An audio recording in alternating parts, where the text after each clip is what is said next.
Hello besties! Welcome to our 12th episode of Agtutubo You channel. I am your BFF Claire and your host for this month's episode. Ang Agtutubo You channel ay isang online platform na nais ipakita ang galing, talino at talento ng kabataang Ilocano. In here, we will feature young leaders with inspiring stories that touches our hearts and lives. Dahil naniniwala kami na sa mga kabataang Ilocano ay may natatanging galing, talino at talento na nararapat lang na ipakita hindi lamang dito sa Ilocos Sur kundi sa buong mundo. Alam niyo ba na ang probinsya ng Ilocos Sur, most especially the provincial government of Ilocos Sur, headed by our number one besties, BFF Governor Jerry Singson, BFF Vice Governor Ryan Singson, through the PYDO and PPSK headed by our favorite bestie, BFF SPM Dick Singson, ay sinusulong ang karapatan ng mga kabataan sa pamamagitan ng paggawa ng plataforma na kung saan mapapaganda at maipropromote ang youth leadership through active participation and recognition of our young leaders. Isa ito sa napakadaming programa ng provincial government para ma-involve, maipakita at maipamahagi ng mga kapwa nating kabataan ang galing ng kabataang Ilocano. Pwede ninyo kaming panoorin sa aming YouTube channel, Facebook page through PYDO Ilocos Sur and podcast through Spotify. Kaya mga BFFs, don't forget to like, follow, and subscribe! Kabataan Ilocano, kabataan ng Ilocos Sur. Pagkakaisa'y nasa ating mga kamay, sa kapayapaan tayo ay maging gabay. Magkahawak ng kamay, kahati ng daan, patungo sa makabagong pamayanan. Anak ni Ilocos Sur, anak ni Ilocos Sur, anak ni Ilocos Sur.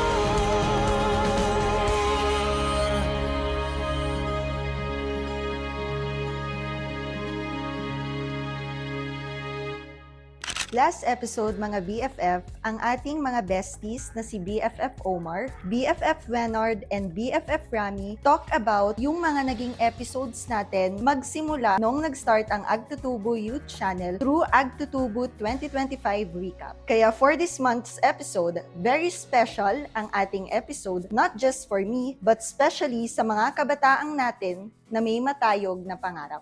Ang buwan ng Pebrero ay tinaguriang ding Love Month na kung saan we extend our love or feeling sa mga loved ones natin like family, friend, or even mga jowa. Ang ating guest for this month, mga BFF, ay nagpakita ng love niya for his dreams. Matayog ang kanyang naging pangarap, kaya ngayon masasabi natin na iabot na niya ang mga ito. Siya ay top-notcher sa karaang Aeronautical Engineers Computer-Based Licensure Examination 2025, top 1 with an average of 92.55%. Let us all welcome BFF Kyle. Hello BFFs! Kamusta Kyle? Kindly tell us ano yung mga pinagkakaabalahan mo dito. So lately, katatapos ng board exam, papahinga lang ako. Mamasyal, unwind, sama girlfriend ko. Tsaka career-wise is apply sa job and soon sana flying school.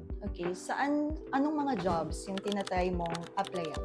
So since aeronautical engineering nga yung course ko, engineering-related jobs din like about sa power plant, which is yung engine ng airplanes o kaya body ng airplanes. So mga ganong engineering jobs din. Wow, parang napaka-interesting ng napili mo talagang course ng college. Tas yung magiging work mo in the future, hoping na ma-accept ka nga dun sa mga ina-applyan mong jobs. So, ngayon, going back, can you tell us something about aeronautical engineering? Like, paano siya yung napili mong course ng college? So, ang gusto ko talaga is mag-flying school na, pero mas in-advise sa amin na mas preferred na mag-bachelor's degree muna. So, tinake ko yung aeronautical engineering, which is about designing airplanes, how to maintain them, and kung paano sila nabubuo and how they fly. Medyo curious din ako. So, saan ba nag-start yung passion mo or love mo sa aviation industry? So, before, nung bata ko, mahilig ako sa origami, which is a Japanese siya for paper folding. So, yun yung naging hobby ko. Gumagawa ko ng iba't ibang origami, mga animals. Then, ang favorite ko, airplanes, paper airplanes. So, na-amaze ako kung yung simple paper airplane is ang tayog ng kanyang lipad pag binabato mo. Pwede mo siyang i-design na sobrang haba ng lipad o kaya mataas. So, doon nag-spark yung interest ko sa airplanes. Proud talaga naman kapag yung mga pangarap talaga natin, nag-uumpisa siya sa mga maliliit na ginagawa natin nung kabataan natin. Okay, so congratulations again kasi top 1 ka sa Aeronautical Engineers Computer-Based Licensure Examination 2025. So, paano naman yung mga naging preparations mo before the exam? Kasi syempre, dun pa lang sa pag-take ng board exam, sobrang hirap na niya. Ang dami mong preparations na ginagawa. How much more sa point of view naman ng top-notcher? Ano yung pinagdaanan mo? Feeling ko, kahit sino naman kayang mag-prepare to become a top-notcher. Ang kailangan lang consistency. So, yun yung naging strength ko. I was consistent for almost a year, 11 months. Nag-stick ako sa routine ko, sinundan ko, nagtiwala ako sa process, and eventually, nagka-results din lahat ng effort ko for those 11 months. Yung day-to-day basis, dun sa 11 months na yon, ano yung ginagawa? So, may routine. Gigising ako ng maaga kasi gusto ko pag nag-aral ako, fresh yung mind ko. So, 4 a.m., gigising na ako. Minsan, kung inaantok pa ako, maliligo muna and coffee. Pero most of the time, study agad kasi dun pinaka-fresh yung mind ko. Then, after siguro 3 hours or 4 hours na study, dun ako maliligo, kakain, coffee. Then, next batch ulit ng aral hanggang mag-lunch. Then, yun ang pinakapahinga ko sa day, yung lunch. Kasi inaantok ako pag lunch, nagsisiesta minsan. Minsan naman, pwedeng manonood lang ng videos. Basta mag-rest. Then, afternoon, mga 2 o'clock, diretso na ulit yun hanggang dinner. So, nagpre-prepare ka din through mock exams, right? And flashcards. So, can you tell us something about it?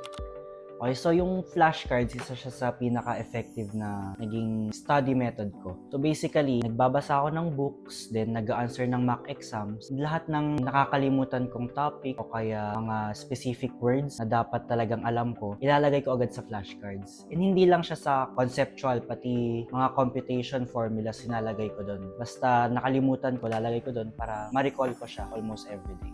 Wow. So, dun natin makikita kung gaano ka talaga ka-dedicated para sa dreams mo. And hindi may pagkakaila na based nga dun sa experience mo, na deserve mo nga na maging top 1 dun sa recently nakatatapos na board exam. So, ano naman yung feeling after knowing the result of the examination? And the whole province congratulated you. So, how was it? Siyempre, sobrang saya. Like, Cloud9 feeling nung first week, wala akong masabi. Talagang sobrang saya lang. Lahat, pati parents ko, family ko, pati friends ko na congrats sila ng congrats. So, sobrang saya talaga. Paano mo nalaman? Kasi, di ba, anong oras ba na-release yung results para nalaman mo?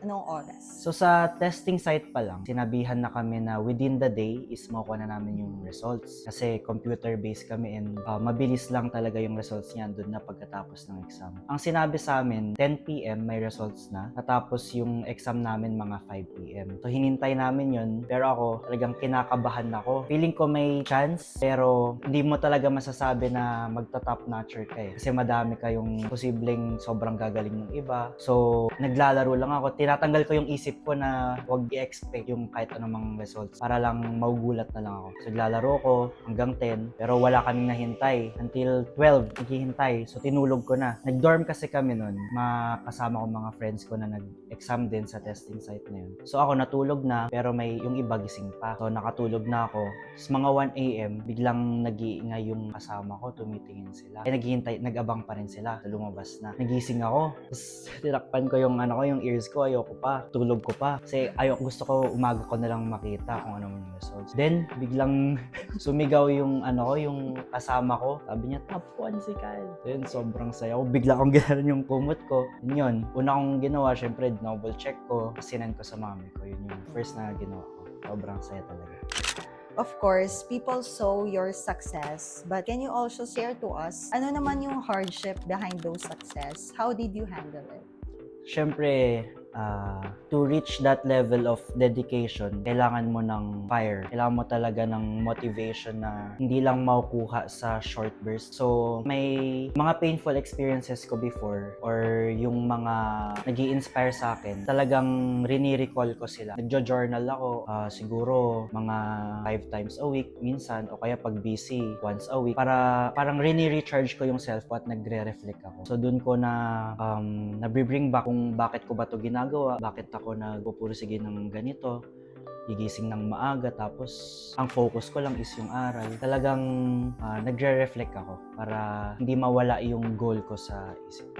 Grabe talaga. So, in order for us to live the dream, talagang may mga sacrifices tayong pinagdadaanan at saka meron tayong mga pinanghuhugutan. Okay, since month of love nga ngayon, paano mo minahal yung mga dreams mo? Minahal, gaya mo. Siyempre, yung dreams ko since bata pa lang. And ako, ang gusto ko talaga nun is parang may nakikita kasi akong mga linulook up ko. Parang ang cool, ang astig. Ganun. So, gusto ko ding maging ganun sa kabataan. Ganun talaga. Gusto ko maging parang cool na kuya or tito, ganun. So, ever since bata ko, yun yung gusto ko. So, ang linulook up ko yung mga idol ko. So, sa dream na yun, parang ang naging focus ko is to reach that level. So, minahal ko siya in a way na parang isinasabuhay ko. Of course, you've come this far. So, ayun na nasabi natin, nag-top 1 ka. Ano naman yung next steps na gagawin mo? What's next for Kyle? Siyempre, hindi pa dito nagtatapos yung dream ko.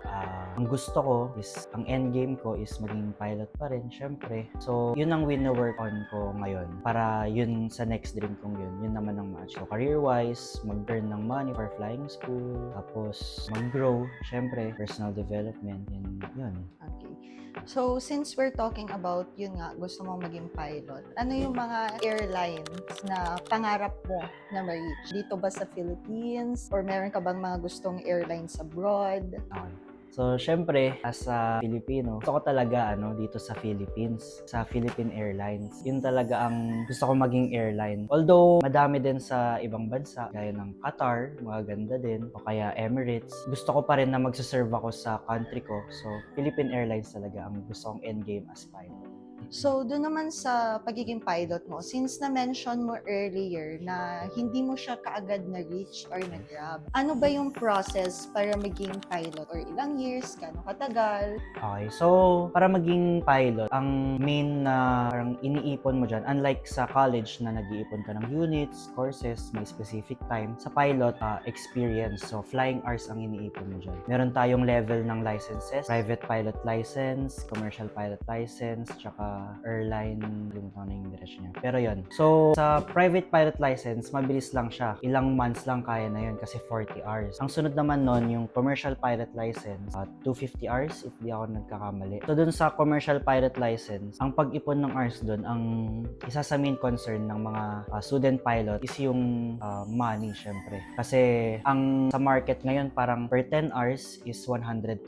So, talagang mabigat siya. So, kung meron kang pera na pwedeng magamit agad, siguro pwede abutin ka ng mga less than a year, kaya siya makuha yung ganong license. So CPL, nagkukuha sa'yo, kuha lang ng mga ratings for specific aircrafts. Pero to another level, yung airline pilot license, thousands of hours yung kailangan, 1,500. So matagal talaga siya. Kung gaano ka ka-frequent mag-fly, yun yung magdedetermine kung gaano kabilis.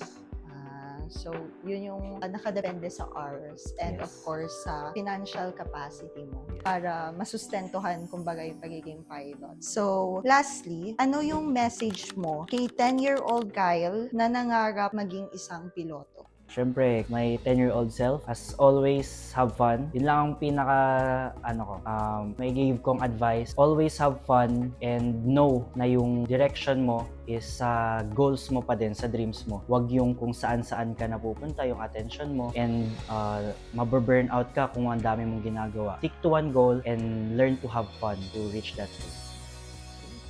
Siyempre, hindi pwedeng hindi sumalang ang ating BFF na gawin ang katok or kabataan talk. This is our version of Fast Talk. So we will be asking our guests kung ano ang pipiliin niya, but for this episode with a twist, couple test. So, I'll be asking 5 questions about me and ako yung magko-confirm if tama yun and vice versa. Mag-a-ask din siya sa akin ng questions about him and siya naman yung magko-confirm if tama yung sagot ko. Okay. So, gawin na natin ang kabataan talk. Okay. First question. What is my favorite food sa resto? Sa resto, Bangus or sisig? Anong klaseng sisig?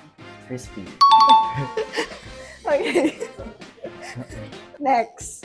Kapag pumupunta naman akong cafe, ano yung usual order ko? Siyempre matcha. Okay, matcha. Okay, specifically sa Starbucks, ice pure matcha latte, no sweet, Lenda, and grande yung size. Sabo. Sabo. Okay. Next, ano yung favorite movie ko or book genre?